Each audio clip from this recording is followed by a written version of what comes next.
public office. I don't even care if you're running for like student government of your high school or middle school or what the fuck ever. Maybe your, I don't know, your neighborhood watch or your fucking HOA council, right?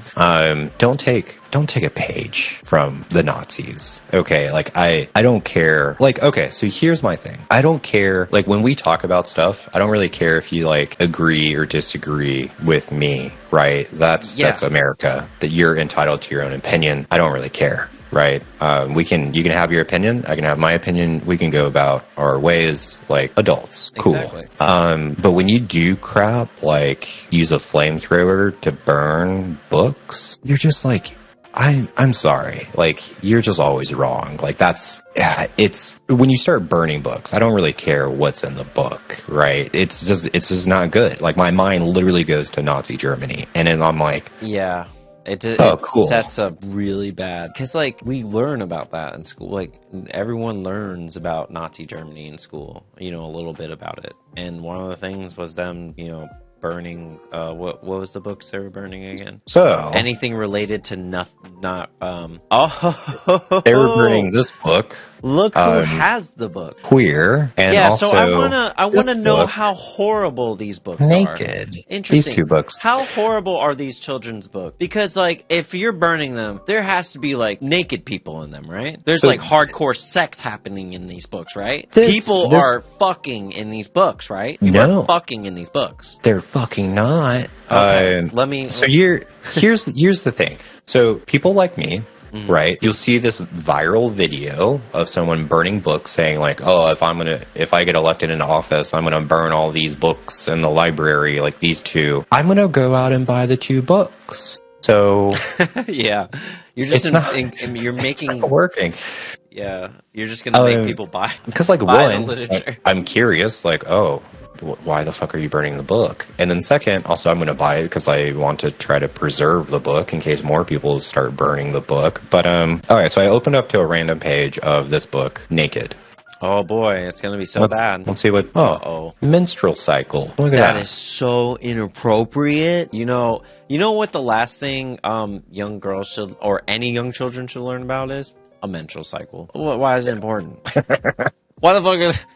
That's not important. Burn it. Add it to the pile. Just burn it.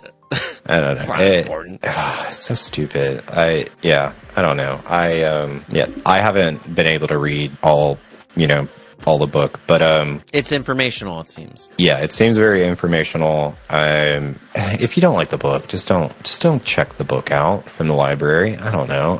If you don't want your children to read the book, okay, like, I don't know, be more mindful of what your children are reading. So I don't know.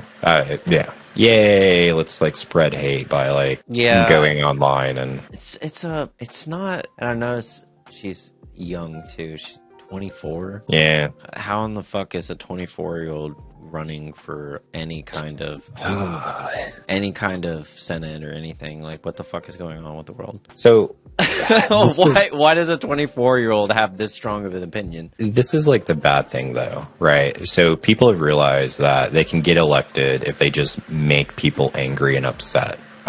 So kind of like taking the Trump approach. So yeah, we do have an increase of all these people running for office, and they're doing extreme stuff like burning books, or I don't know, there's like that other person as well, who's like very like anti-LGBT and also anti-Semitic, and he has said some crazy stuff. I believe that's like North Carolina. But yeah, it's kind of like I'm gonna get attention by being so, I don't know, radical, and it's gonna make people angry and they're gonna rush out and vote for me. Sometimes it works. You know what's so crazy is that these super radical people are always doing it in the name of God. Yeah. It's weird. Like, one religion seems to be appearing a lot in these circumstances in what we call the breadbasket of the world, where we should be accepting every religion equally. So I don't know why, like, these people that are coming into office are so strongly religious when we were trying to take a step back from that in politics. Remember the release of you remember when we stopped saying in God We Trust or whatever for the Pledge of Allegiance or whatever, or under God or whatever. It was a separation of church and state. Yes. So why are we bringing church back into this? So the reason why I brought this up is because Gomez's campaign director emailed a statement in response to the burning of the books because they got a lot of hate. And it says, quote, says, "You want to be gay? Fine, be gay. Just don't do it around children." The statement said, "Stop putting books in libraries about sexualization, indoctrination, and grooming of children. Children need to learn mathematics, science, developing their people skills, getting fit, and protecting their innocence."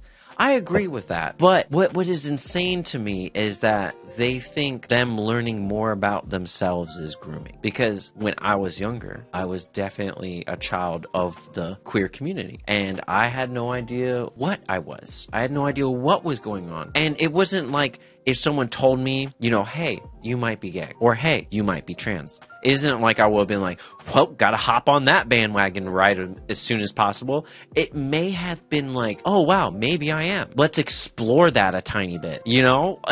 Not, oh, I'm gonna chop my dick off right away. Like these motherfuckers think that everything goes down to, like, especially when it comes to gender confirmation or gender especially when it comes to gender, you know, gender identity. And then also in this quote, she had to bring up, she doesn't like drag shows around children's, pride flags in classrooms, teachers with pronouns, people wanting to change their gender, and apparently she's angry that people can't even define what a woman is, because apparently genitals should define what gender you are.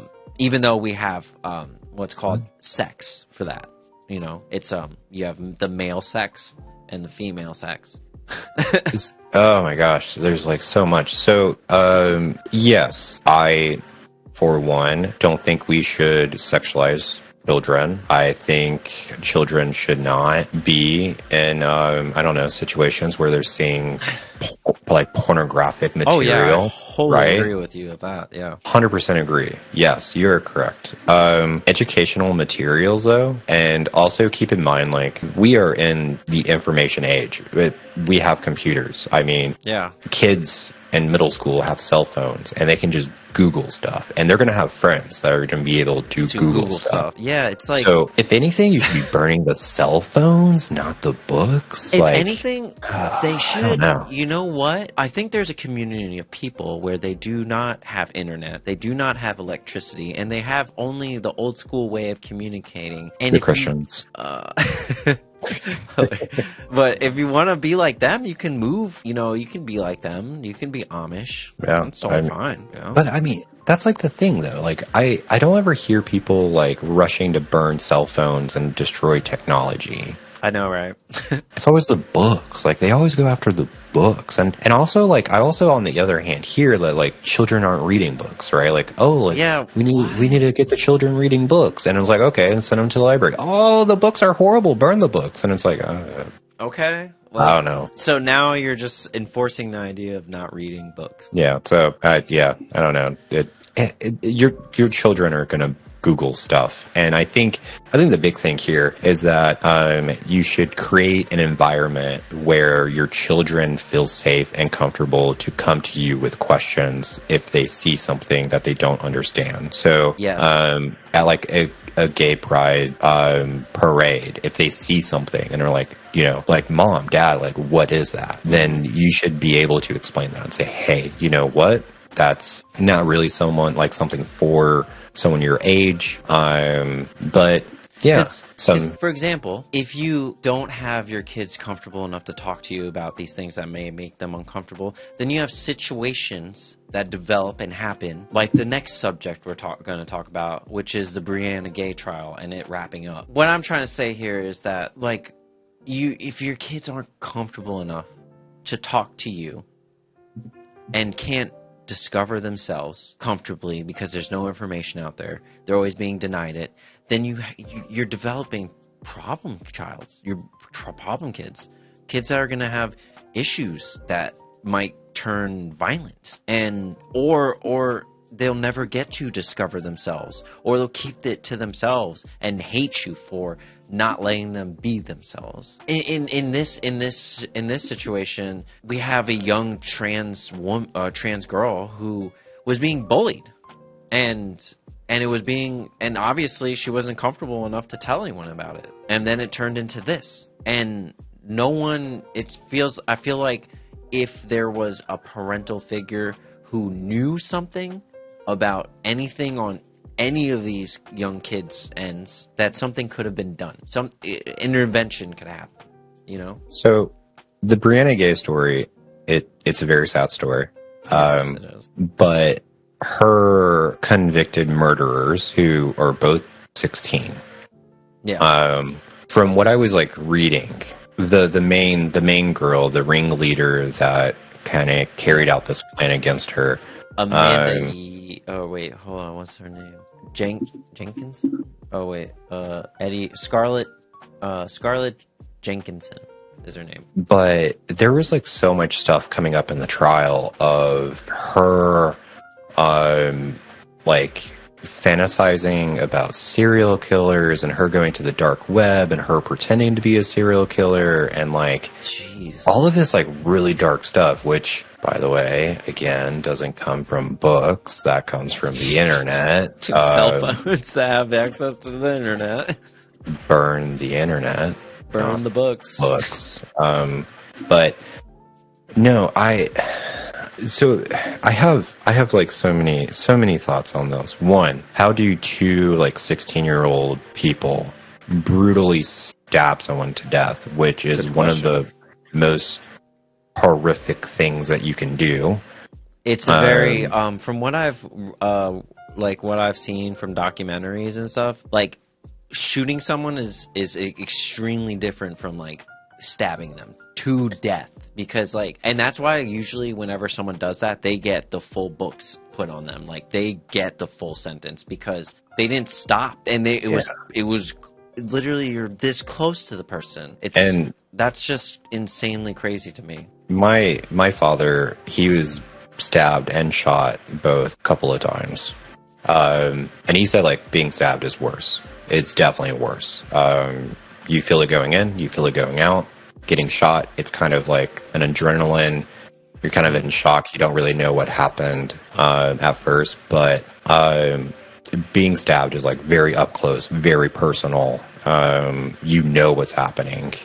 Yeah. And like how in the world were like two 16-year-olds able to like mentally like able to carry this out? Like, how do you have so much hatred for someone that you're going to go and stab someone to death? Like, that's one, I don't understand that. And then second, the girl being so fascinated with being a serial killer and wanting to learn about serial killers and trying to pretend to be like a serial killer and stuff like that is very disturbing and very alarming. Yeah. I can't believe people that young can do something this horrific. It's just like, and it's not even, they're not even from this country. No, so this all happened in the UK. And it happened in broad daylight in a public park. And there's like even some footage afterwards of like the girl getting on a bus like nothing ever happened.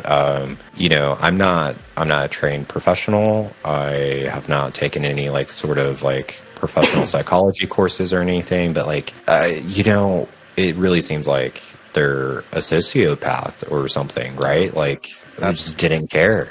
That's a lot of... I just don't know how someone could do that to another person, especially a beautiful soul like this, and then just act like nothing happened. And they're just so young. I'll put up a picture of them too, the murderers. They're so fucking young. I don't understand. I don't understand how... And then also put a picture of Brianna Ghey. She's very gorgeous. May she rest in peace. It's just like, how could you do something like this? Like when we were that young, we were thinking about like, what's the most violent thought that went through your head? I want to punch you in the face. Like, I'm gonna fight you, you know, kind of thing. Like, I don't understand how someone could get to that point. And you know, I feel like a lot of it has to do with, you know, parents not restricting their kids more with the internet. That thing is, you gotta be smart. You gotta be smarter than your kids with the internet. Gotta be smarter than your kids. Yeah, I don't know. It is disturbing. Well, They deserve to rot in prison. Yeah. I think the article stated like they have to serve like at least like 22 years in prison. But they're like both facing and 20 years respectively. Okay. And they're like both facing like essentially like life in prison. They can get out in like 20 or 22 years, but they have to show that they are not a danger to society anymore. Which this is like, yeah, I don't know. Okay, so we just sent, not us, but like you just sent like two 16-year-olds to prison for at least 20 years, right? 3 young lives were just ended in one action. Yeah, even if you get out in 20 years, right? They're going to be worthless. 36? You don't know how to like function in society. They're going to want to go right back in. That I've seen documentaries of people who spend that long in prison and they become institutionalized, and it just, and I won't go too deep into this, but I have been I've been locked away for a period of my time when I was younger, not for crimes like these, but for just being a kid kind of thing. But you can feel that way, like where you get home and you don't feel comfortable using a bathroom without asking. Or you don't feel comfortable being in your room alone because you always have a bunkie or something, or a roommate. So, yeah, good luck to them.